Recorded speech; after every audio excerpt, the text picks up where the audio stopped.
بسم الله الرحمن الرحيم الحمد لله وكفى وسلام على عباده الذين اصطفى أما بعد الحمد لله 12 জিলহজ দিবাগত রাত ইশার নামাজের পর আমরা এখন মসজিদে খায়েফে আছি। অনেক হাজি সাহেব ভাইরা 12 তারিখের পাথর মেরে মক্কা শরীফ চলে গেছেন, বিভিন্ন আমলে আছেন আলহামদুলিল্লাহ। আবার অনেকে এখনও মসজিদে খায়েফ বা মিনায় অবস্থান করতেছেন।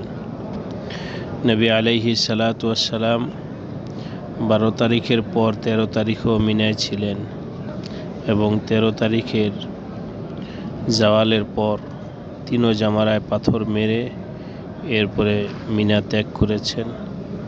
আমাদেরও নিয়ত আছে ইনশাআল্লাহ আগামীকাল পাথর মেরে যাব। এই পাথর মারার পর্ব শেষ হলে যারা মক্কি নয়, মক্কার বাহির থেকে হজ করতে আসছেন, তাদের আলহামদুলিল্লাহ মোটামুটি হজের ফরজ ওয়াজিবগুলো সবই পরিপূর্ণ প্রায় হয়ে গেল। বাকি যখন মক্কা ত্যাগ করার ইচ্ছা করবে তখন তওয়াফে বিদায় করা একটা ওয়াজিব, সেটা বাকি রয়ে গেছে।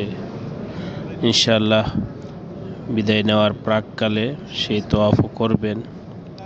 আমরা দোয়া করি আল্লাহ রাব্বুল আলামিন সবার হজকে কবুল করেন, সারা দুনিয়ার উম্মতের জন্য আল্লাহ পাক হিদায়াতের ফয়সালা করেন এবং সুন্নাহ মোতাবিক পুরা জীবন কাটানোর তৌফিক দান করেন। আমিন ওয়া আখিরু দাওয়ানা আলহামদুলিল্লাহি রাব্বিল আলামিন।